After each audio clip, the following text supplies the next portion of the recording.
It was an unusually cold November evening in Denver.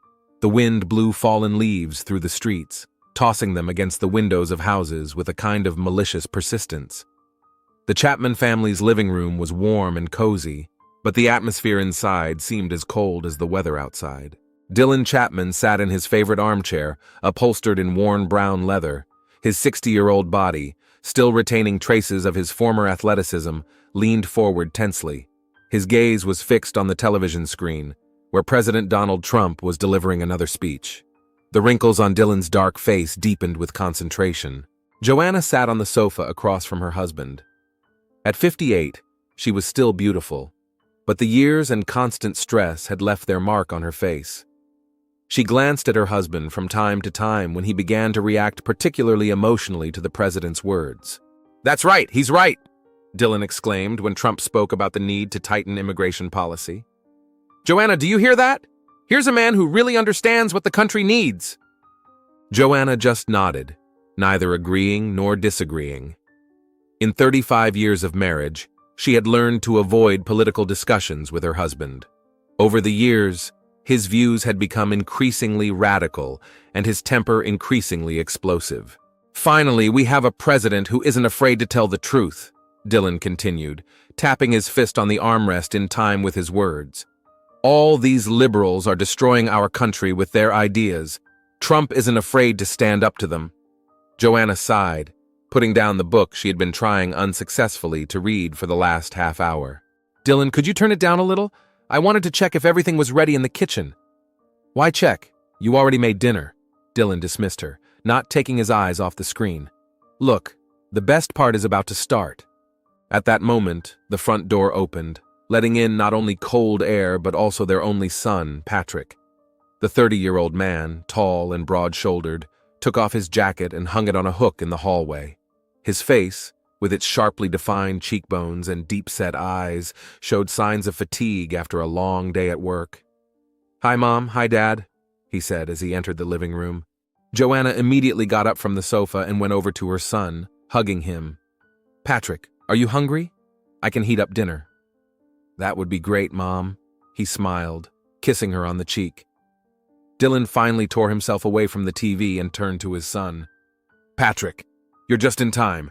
Come here and listen to what the president is saying about the new economic program." Patrick tensed involuntarily but came closer, sitting down on the edge of the sofa. "Dad, I just got home from work. Can we skip politics tonight?" Dylan's face darkened instantly. "No politics? This isn't just politics, son. This is our life, our future. You have to understand what's going on in the country." Patrick clenched his teeth, trying to contain his irritation. "I understand perfectly well what's going on. We just have different views on the matter." "Different views?" Dylan's voice grew louder. "Are you saying that you don't support policies that are designed to protect our interests? To restore America's greatness?" Patrick rubbed his eyes wearily. "Dad, let's not. It's the same thing every time. I respect your opinion, but it's different from mine." "Different? How can my own son not understand simple things?" Dylan was almost shouting now, his face contorted with anger. "Those liberal ideas have poisoned your mind. Is that what they taught you in college? I paid for your education so you could come home brainwashed?" Joanna, seeing the tension rising, hurried to intervene. "Dylan, stop it. Patrick just got home from work. He's tired. Let's just have dinner in peace." Her voice was soft but firm. Dylan snorted but fell silent, turning his attention back to the TV, though his posture remained tense and his eyes smoldered with anger. Joanna turned to her son. "Patrick, go to the kitchen. I'll bring you something to eat." Patrick nodded gratefully to his mother and headed for the kitchen, where he sat down on a chair, feeling heavy in his chest. These political arguments with his father were becoming more frequent and more heated. They used to get along well, discussing sports, work, and plans for the future.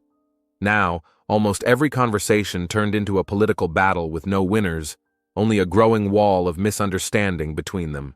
Joanna entered the kitchen with a plate of reheated food and placed it in front of her son. "Don't pay any attention to your father," she said quietly, patting Patrick on the shoulder. "You know how he is. He's always been stubborn, and he's only gotten worse with age." Patrick smiled weakly. I know, Mom. It's just that sometimes it's too much. It's like we live in different worlds. Joanna sat down next to him, her gaze full of maternal concern. How's work? Still at the finance company? Yeah, same as always. Lots of work, not much time, Patrick replied, starting to eat. Then, after a pause, he added, Mom, I wanted to tell you there's someone new in my life. Joanna's eyes lit up with joy. Really? Are you dating someone? That's wonderful, Patrick. You've been single for so long. Patrick nodded, feeling his tension ease a little at his mother's sincere joy. Yes, it's been almost 3 months. Her name is Megan. Megan, Joanna repeated with a smile. That's a beautiful name. Who is she? What does she do? She works at an art gallery. She organizes exhibitions and works with artists, Patrick replied, his face softening as he spoke about her. She's very talented, Mom. Smart, beautiful. Joanna squeezed her son's hand. I'm so happy for you, dear. So happy. You deserve happiness. At that moment, Dylan entered the kitchen. His sullen expression softened a little when he saw his wife smile. What are you guys talking about? He asked, walking over to the refrigerator to get a beer. Joanna turned to her husband enthusiastically. Patrick has a girlfriend. Her name is Megan. Dylan froze for a moment. Then his face broke into a broad smile. That's news! Finally! He slapped his son on the shoulder so hard that he almost choked. Tell me! Who is she? Where is she from? The tension that had been between them a minute ago seemed to have dissolved. Patrick, surprised by his father's reaction, began to tell him about Megan, choosing his words carefully. She's from Chicago and moved to Denver 5 years ago. We met at a charity event sponsored by our bank. How long have you been seeing each other? Dylan asked, opening a beer. Almost 3 months. Dylan whistled. 3 months, and you're just telling us now? You have to bring her over for dinner. Introduce her to your parents. Patrick visibly tensed up but nodded.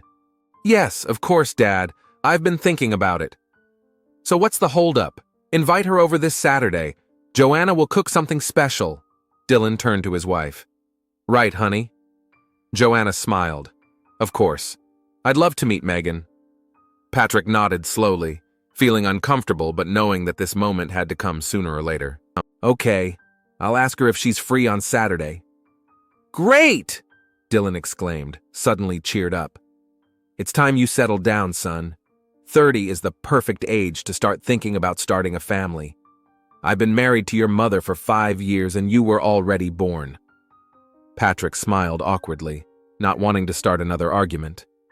Dylan, oblivious to his son's discomfort, continued, Family is the foundation of everything, Patrick. We need to continue the Chapman line. The world is going crazy with all these new ideas, but family values remain the same. Joanna, seeing Patrick tense up again, gently changed the subject. Dylan, let's let Patrick eat his dinner in peace. He's tired after work. Dylan nodded, but before leaving the kitchen, he put his hand on his son's shoulder.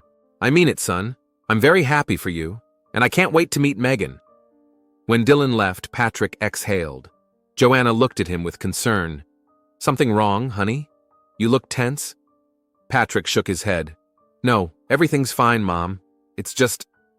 Dad can be a little pushy sometimes. Joanna patted his hand. He just wants what's best for you, in his own way, of course. After dinner, Patrick went up to his old room, which now served as a guest room. He sometimes stayed overnight at his parents' house when it was too late to go home.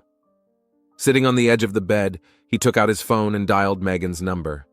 Hi, he said when she answered, his voice softening instantly. How was your day? Hi. Megan's voice was melodic and warm. The day was busy. We're getting ready for a new exhibition. How about you?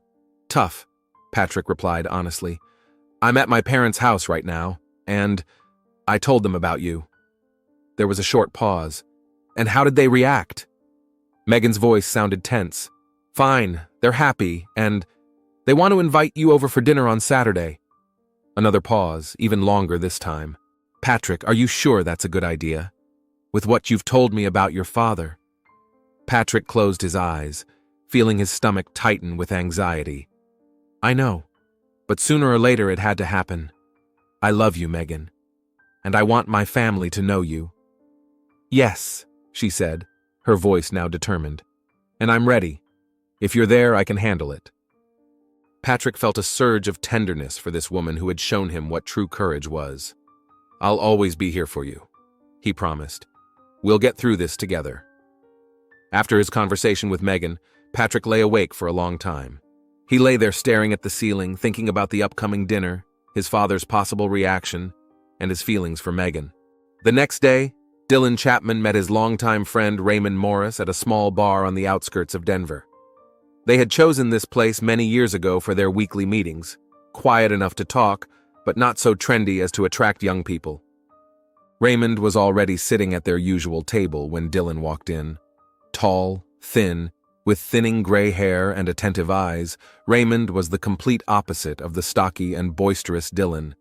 But their friendship, which began in high school, had stood the test of time. Dylan, long time no see. Raymond stood up to hug his friend. It's only been a week, you old fart, Dylan laughed, slapping him on the back. What's new? They ordered beers, and Dylan couldn't hold back a smile. I've got great news, Ray. My son finally met a girl. Raymond raised an eyebrow. Patrick? Really? I was starting to think he was one of those, you know? Dylan snorted, his face darkening instantly. Don't even joke about that. My son isn't like that.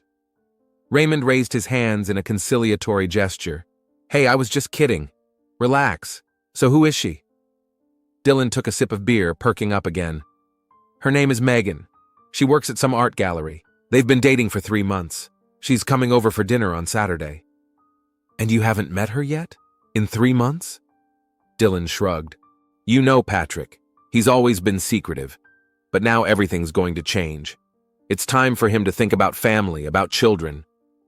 Raymond nodded, taking a sip of his beer. Yes, the world is changing, and not for the better. We need to hold on to traditional values. Dylan nodded vigorously. Exactly.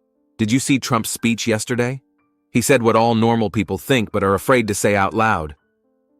Yes, I saw it, Raymond nodded. He's not afraid to tell the truth. That's the point! Dylan banged his fist on the table, attracting the attention of other patrons. All these liberals with their ideas. Now they're not satisfied with rights for black people and women. Now they want rights for all these perverts. Raymond looked around to make sure no one was listening. Yeah, these LGBT activists have completely lost their minds. Now they want schools to teach kids that you can change your gender like you change your socks. Dylan grimaced as if in physical pain. Don't tell me about it. I saw it on the news yesterday. A man who decided he was a woman. And everyone has to treat him that way. It's just crazy. And there are people who support them. Raymond shook his head. My nephew, remember Marcus? He's in college now and he has friends like that. He says it's normal. Can you imagine? Dylan clenched his fists. That's what youth education has come to. It wasn't like that in our day. In our day, you could get your face smashed in for that, Raymond remarked grimly. And rightly so. Dylan downed his beer in one gulp and ordered another. You know what pisses me off the most? They want us to think it's normal. They want us to accept their lifestyle. And if you don't agree, you're immediately labeled a bigot and a homophobe. Raymond shook his head thoughtfully. I just don't understand how anyone can be like that. It's unnatural. Exactly! Dylan slammed his hand on the table so hard that the beer mugs jumped. Unnatural! God created man and woman and that's the way it should be. All these new trends are just disgusting. They continued to discuss politics and society, becoming more and more heated and backing up their arguments with more beer. By the end of the evening, Dylan was in high spirits, though slightly unsteady on his feet. I'm glad my son has finally found a decent girl, he said as he said goodbye to Raymond. It's time for him to become a real man, start a family, and carry on the family line. Raymond patted him on the shoulder in a friendly manner. Of course, and you'll be a great grandfather, Dylan. Dylan smiled, imagining the scene. Yes, I will. And I'll teach my grandchildren everything a real man should know. On the taxi ride home, Dylan thought about the upcoming dinner. He was genuinely happy for his son and looked forward to meeting Megan. In his mind, she was the perfect girl for Patrick. Beautiful, feminine, and sharing traditional values. someone who could give him grandchildren and create a real family. At home, he found Joanna making a shopping list for Saturday dinner. "What are you planning to make?" he asked, kissing his wife on the cheek. "I think we should make something special," Joanna replied, tapping her pen thoughtfully on the notepad. "How about your favorite ribs and apple pie for dessert?" Dylan nodded approvingly. "Sounds great. We need to make a good impression on Patrick's girlfriend." Joanna looked intently at her husband. "Dylan, I want you to promise me something." "What exactly?" He frowned, not understanding where she was going with this.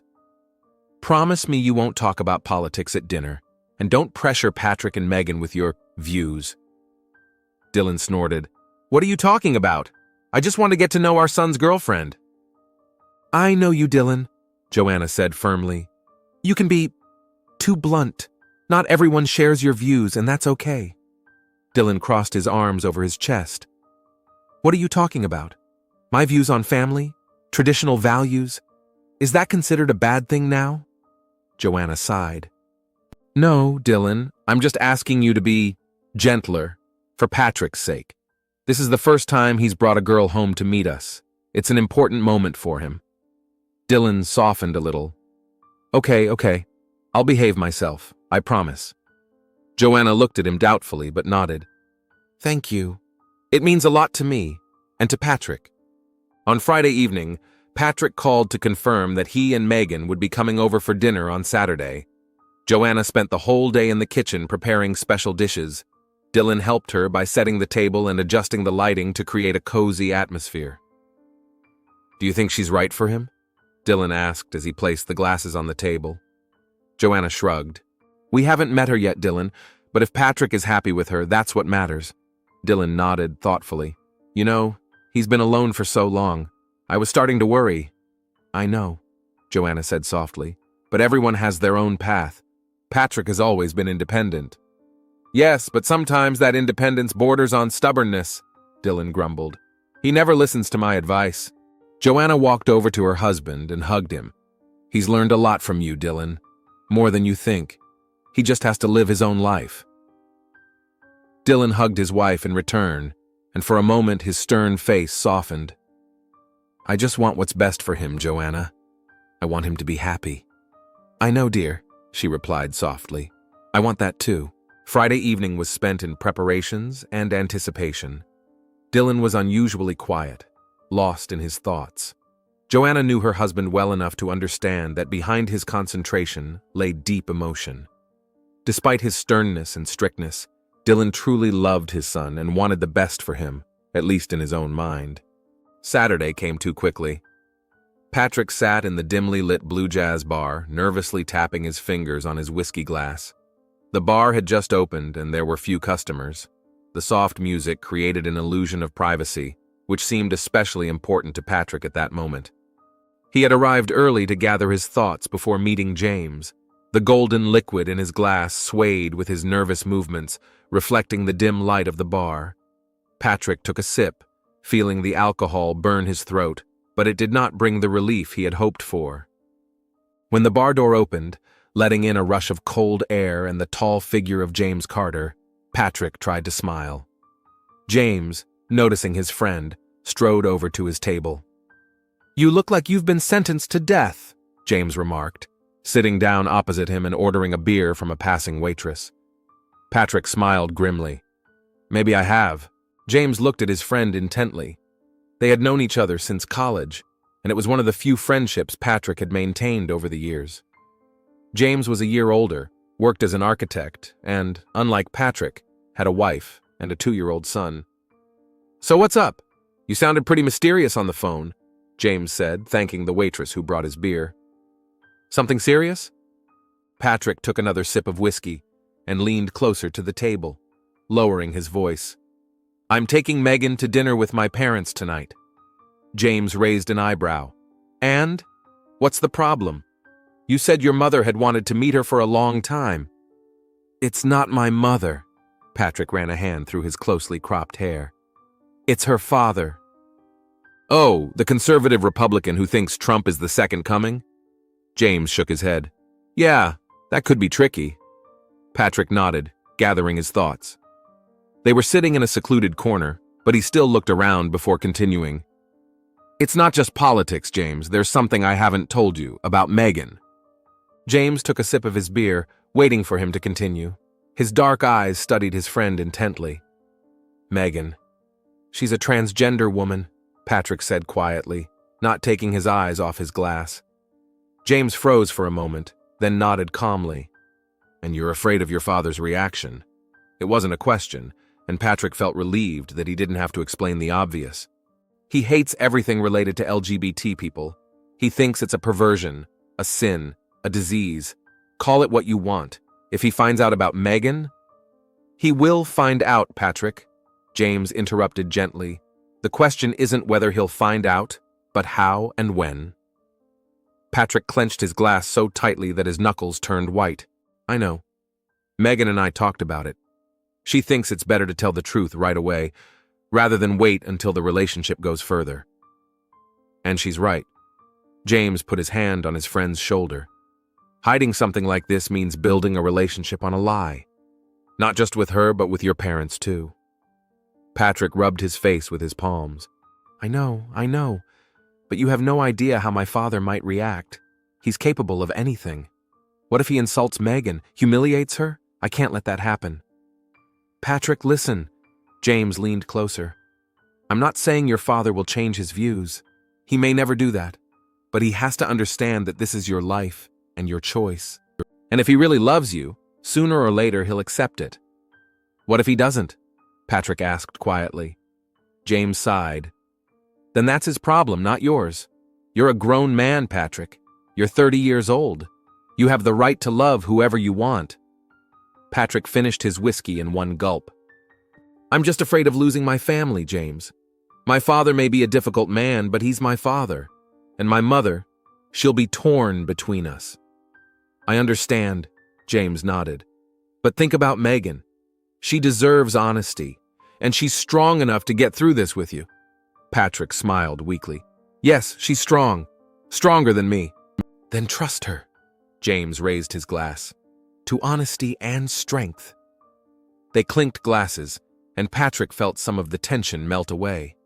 Talking to his friend hadn't solved his problems, but it had reminded him that he wasn't alone. Thanks, buddy, he said sincerely. I don't know what I'd do without you. Something stupid, I'm sure. James grinned. Now tell me more about Megan. What's she like besides being a transgender woman? Patrick's face lit up as he began to talk about his girlfriend, about her work at the gallery, her passion for photography, her love of old jazz records, about how they first met at a charity auction and how she impressed him with her sharp mind and open smile. She changed my life, James, he concluded. Before her, I was just existing. Work, home, sometimes my parents. Now I'm living. James smiled, seeing the change in his friend's expression when he talked about Megan. Then she's worth it. All the complications and all the risks. Patrick nodded, feeling a surge of determination. Yes, she is. Patrick pulled up to Megan's house an hour before their dinner date. He sat in his car for a few minutes, gathering his courage before calling her. Megan opened the door almost immediately. She looked stunning in a simple dark blue dress that accentuated her slender figure. Her short black hair was styled elegantly, and her makeup highlighted her beautiful almond-shaped eyes. Hi, she said softly, letting him into the apartment. You're early. I wanted to see you before all this, Patrick replied, hugging her. You look beautiful. Megan pressed herself against him for a moment, then pulled away. I'm not quite ready yet. Can you wait? Of course. Patrick walked into the living room, a small but cozy room filled with books, photographs, and artwork. Everything here breathed Megan's individuality, her taste, her passions, her life. He stopped at a wall covered with photographs. Most of them had been taken after Megan's transition, but there were a few older ones where she was still Paul, a thin, insecure young man with sad eyes. Is it strange to see these old photos? Megan asked as she came out of the bedroom. She added earrings and a light scarf to her outfit. Patrick shook his head. No, it's part of you, your history. Megan came up to him and took his hand. Are you nervous? Yes, he admitted honestly. Are you? Of course, she smiled weakly. But we'll get through this together, right? Patrick hugged her, breathing in the scent of her perfume. Right. I love you, Megan. No matter what happens today, that won't change. She kissed him, then pulled away, looking into his eyes. I'm ready to tell them the truth, Patrick. Today, I don't want to start a relationship with your parents with a lie. Patrick nodded, feeling both fear and relief. I know, and I'll support you no matter what happens. They remained in each other's arms for a few more minutes, drawing strength and confidence from their closeness. Then Megan pulled away, picked up her purse, and nodded. Let's go. We don't want to keep your parents waiting. The drive to her parents' house was filled with anxious silence. Patrick gripped the steering wheel tightly, glancing at Megan from time to time. She sat upright, staring ahead, her profile calm and determined. You know, this is the first time I've met a guy's parents, she said suddenly, breaking the silence. Before I transitioned, I had relationships, but they never went this far. Patrick took her hand, letting go of the steering wheel for a moment. You're the first girl I've brought home to meet my parents in 5 years. She smiled, squeezing his hand. So we're both doing something new. When they turned onto the street where Patrick's parents lived, he felt his heart begin to beat faster. Here we are, he said, stopping the car in front of a 2-story house with a neat front yard. Megan took a deep breath. Okay, I'm ready. They got out of the car and Patrick took Megan's hand, feeling her tremble slightly despite her outward calm. Everything will be fine, he said, not sure who he was trying to convince more, her or himself. The door opened before they had a chance to ring the bell. Joanna Chapman stood in the doorway, her face glowing with joy and excitement. Patrick, you're finally here. She hugged her son, then turned to Megan. And you must be Megan. I'm so happy to meet you, dear. Megan smiled and held out her hand. It's very nice to meet you, Mrs. Chapman. Thank you for inviting us. Please call me Joanna, Patrick's mother said warmly, shaking Megan's hand. Come on in. Don't stand out in the cold. They entered the house, and Patrick helped Megan take off her coat. Dylan Chapman appeared from the depths of the house, tall and imposing, with a serious expression on his face that softened when he saw his son. Patrick! He hugged his son tightly, then turned to Megan. And you must be Megan. Nice to meet you at last. Megan shook his outstretched hand, keeping a calm smile. Likewise, Mr. Chapman. Patrick has told me a lot about you. I hope it wasn't all bad, Dylan grinned. And please call me Dylan. Mr. Chapman is my father. Patrick watched his father with surprise. He was unusually friendly and open, not at all like the stern man Patrick had known all his life. Please come into the living room, Joanna invited. Dinner is almost ready, but we can have a glass of wine first. They went into the living room, and Patrick noticed that his father had tried to create a special atmosphere. Candles were lit, and soft music was playing. It was unusual and touching. So, Megan, Dylan began when they were settled in the living room with glasses of wine. Patrick said you work at an art gallery? Megan nodded. Yes, I'm an exhibition curator at the Contemporary Space Gallery. We specialize in the work of young artists. Interesting. Dylan leaned forward. How long have you been doing that? Almost 5 years. Before that, I worked in Chicago at a more traditional gallery. The conversation flowed unexpectedly easily. Megan talked about her work, the exhibitions she had curated, and the artists she had worked with. Patrick watched his parents listen to her with interest, his father asking questions without his usual condescension or skepticism. Joanna stood up. I'll go check on dinner. Megan, would you like to help me in the kitchen? I wanted to show you something. Patrick tensed, but Megan nodded calmly. I'd love to. When the women left, Dylan turned to his son. She's a nice girl, Patrick. Smart, well-mannered. I'm happy for you. Patrick took a sip of wine, not knowing what to say. Thanks, Dad. I mean it. Dylan put his hand on his son's shoulder. You deserve happiness, and if she makes you happy, I'm happy. Patrick felt a lump in his throat. He hadn't expected such a reaction from his father, and it made his upcoming confession even more difficult. In the kitchen, Joanna was showing Megan the family photos hanging on the wall. This is Patrick at 5 years old on his first bike, she said tenderly. pointing to a photo of a smiling boy. "And this is his college graduation. We were so proud of him." Megan looked at the photos with interest, seeing in them the history of the man she had come to love. "He looks a lot like you," she remarked. "Same eyes, same smile." Joanna smiled warmly. "Many people say that, but he takes after his father in character, just as stubborn, just as principled." She sighed, checking something in the oven. "You know, he and his father argue a lot, especially in recent years. They have different views on many things." Megan nodded. Patrick mentioned that. Joanna turned to her. "Dylan can seem stern, even harsh, but he loves Patrick more than anything in the world. It's just, he's from a different generation with different values." Megan thought for a moment, then said quietly, "I understand. I also had a difficult relationship with my parents." Joanna looked at her intently, as if she wanted to ask something else, but decided not to.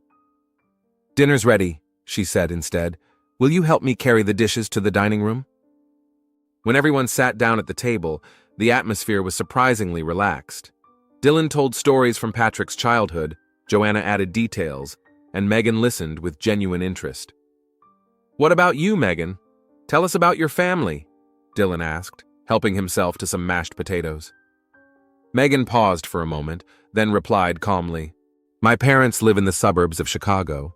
My father is an engineer, and my mother is a teacher. I have an older sister who is a doctor." "Do you see each other often?" Joanna asked. Megan shook her head. "No, not really. We have a complicated relationship." The room fell silent. Patrick knew that Megan's parents had refused to accept her transition, and that had led to a rift in their relationship. He could feel the tension building and decided to change the subject. "Mom, this is amazing. You've outdone yourself." Joanna smiled, grateful for the change of topic. "Thank you, dear. I tried." The conversation flowed more easily again, but Patrick noticed Megan glancing at him tensely from time to time. He knew she was waiting for the right moment to confess. That moment came when Joanna brought out dessert, apple pie, still warm, with a scoop of vanilla ice cream. "Before we continue," Megan began when everyone sat back down at the table. Her voice was quiet but firm. "I'd like to say something important." Patrick felt his heart begin to beat faster. He looked at Megan, trying to convey his support with his eyes. "Mr. and Mrs. Chapman, Dylan, Joanna." Megan took a deep breath. "I really appreciate your warmth and hospitality, and that's why I want to be completely honest with you." Dylan and Joanna looked at each other, not understanding where she was going with this. "Patrick means a lot to me," Megan continued, "and I want our relationship with his family to start with the truth. I am a transgender woman. Before my transition, my name was Paul." The silence that followed those words was deafening. Patrick saw his father's expression change from confusion to shock, then denial, and finally anger. "What?" Dylan croaked. "What did you say?" Megan remained calm. "I was born in a male body, but I've always felt like a woman. 5 years ago, I began the transition process. I wanted you to know because it's part of my story." Joanna paled, her hand frozen halfway to her glass. She looked from Megan to Patrick, unable to believe what she had heard. Dylan slowly rose from the table, his face contorted with rage. "You brought this into my house?" Patrick also stood up. "Father, please. Megan is a woman and I love her." "A woman!" Dylan was almost shouting now. "This is a man, Patrick! A man in a dress! This is disgusting!" Megan remained seated, her face pale but determined. "I understand your shock, Mr. Chapman, but I hope you can see in me a person who loves your son." "Shut up!" Dylan slammed his fist on the table so hard that the dishes jumped. "Don't you dare talk about love. This is a perversion, a sin against nature." Joanna finally came out of her stupor. "Dylan, please calm down. Let's just talk." "Talk?" Dylan turned to his wife. "What is there to talk about? Our son brought this into our home. This. And you want me to talk calmly?" Patrick took a step toward his father. "I won't let you talk about Megan like that. She's a woman I love, and you will respect her." Dylan looked at his son with such disgust that Patrick involuntarily stepped back. "I will not respect this perversion. And you, He pointed his finger at Patrick's chest. "You will end this relationship immediately. Otherwise, you are no longer my son." Patrick felt anger rising within him. "I'm a grown man, Father. You can't tell me who to love." "You live under my roof!" Dylan was beside himself with rage. "And as long as you're here, you'll follow my rules." "Then we're leaving." Patrick turned to Megan. "Let's go, Megan." Megan stood up, maintaining her dignity despite the situation. "Thank you for dinner, Mrs. Chapman."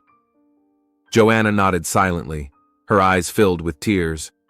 As Patrick and Megan headed for the door, Dylan shouted after them, "If you leave with him now, you're no longer my son. Do you hear me? You will cease to exist to me." Patrick stopped and turned around. "I'm not leaving Megan just because you can't accept something that's beyond your narrow worldview. I love her, Dad. And if you can't understand that, that's your problem, not mine." Dylan froze for a moment, his face contorted with anger and pain. Then he suddenly turned and strode quickly into another room. Joanna rushed after him. "Dylan, what are you doing? Dylan!" But it was too late. When Dylan returned to the dining room, he was holding the hunting rifle he kept locked in a cabinet in his study. "Get out of my house," he said, pointing the rifle at Megan. "Get out, you pervert!" Patrick instinctively stood in front of Megan. "Dad, put the gun down. You don't know what you're doing." "Get away from her, Patrick." Dylan's voice trembled with rage. "I won't let this pervert destroy our family." Joanna looked at her husband in horror. "Dylan, please stop. This is crazy." But Dylan didn't seem to hear her. His gaze was fixed on Megan, standing behind Patrick, his finger on the trigger. "I said get back!" he shouted, taking a step forward. "No," Patrick replied firmly, not moving from his spot. "I won't let you hurt her." Dylan took another step forward, his hands shaking, but the gun was still pointed at Megan.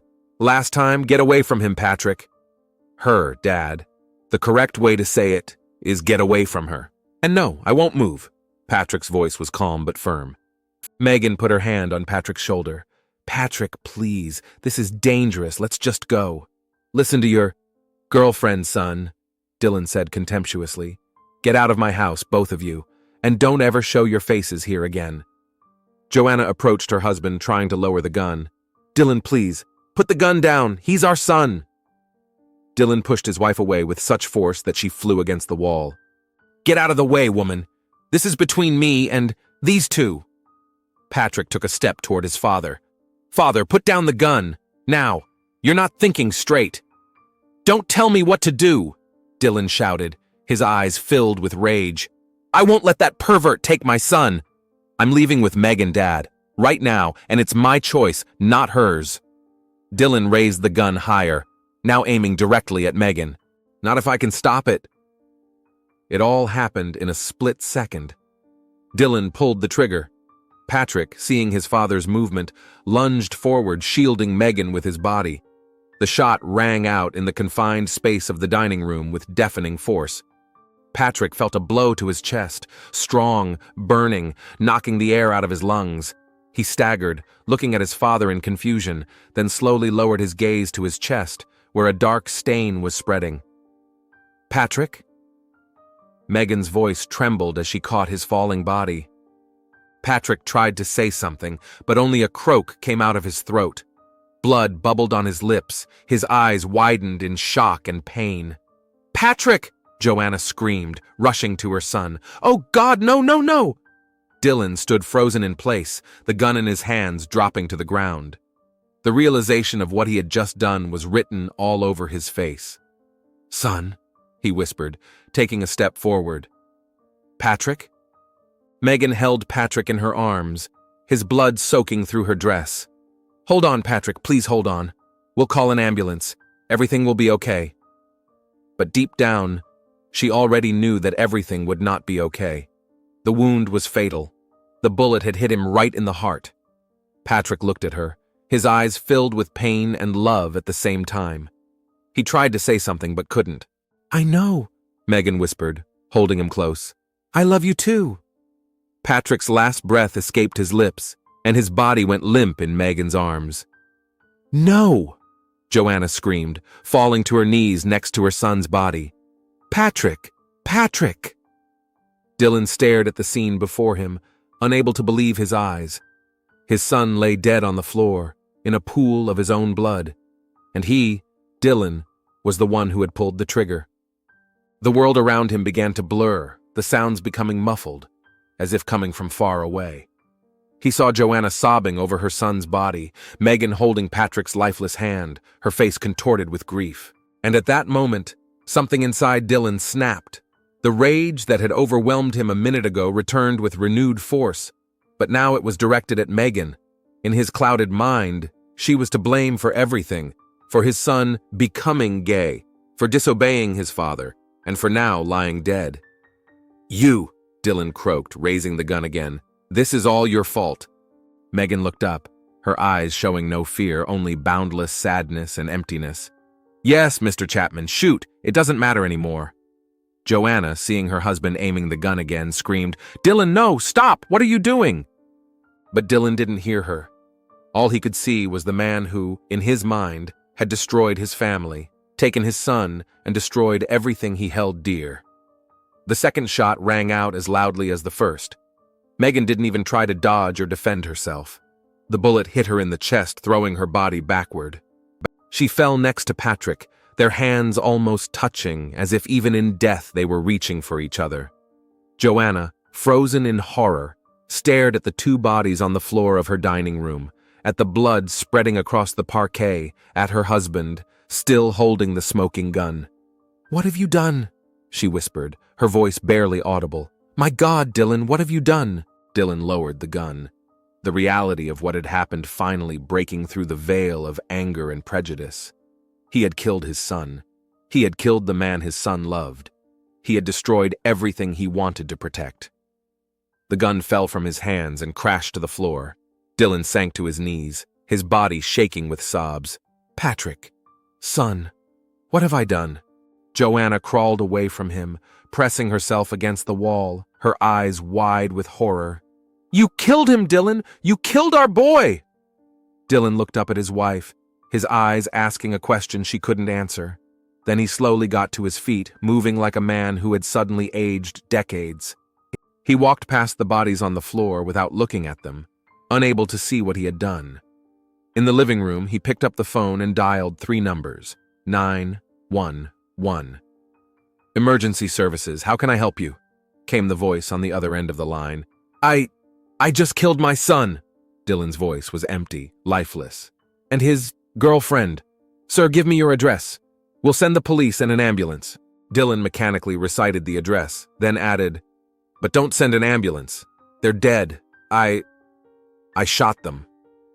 He slumped into a chair, still holding the phone to his ear, even though the dispatcher was talking to him. The words meant nothing. Nothing mattered anymore. Joanna's sobs came from the dining room, piercing, full of such pain that it seemed they could tear his heart apart. But Dylan's heart was already torn apart, by his own hands, his own hatred and misunderstanding. He sat staring into space, waiting for the police to arrive. The events of the evening replayed over and over in his head. Patrick and Megan arriving, dinner, the confession, his anger, the shots. And his son's last look, not full of hatred or fear, but disappointment and sadness. The sirens of police cars and ambulances broke the silence of the night. The flashing lights reflected in the windows of the house, painting the living room walls red and blue. Dylan didn't move when there was a knock on the door, when it was broken down, when the police burst into the house with their guns drawn. "Hands up! Don't move!" they shouted. But Dylan didn't seem to hear them. He looked through them, into the void that was now his life. His son was dead, and he had killed him. The police handcuffed him, read him his rights, and led him out of the house. Joanna, still sobbing, was taken away by a nurse from the ambulance. Patrick and Megan's bodies were covered with sheets, their hands, which had never touched in death, hidden from the eyes of the world. The Chapman family home, just an hour ago full of hope and expectation, was now a scene of tragedy, a place where hatred and misunderstanding had triumphed over love, where prejudice had proved stronger than family ties.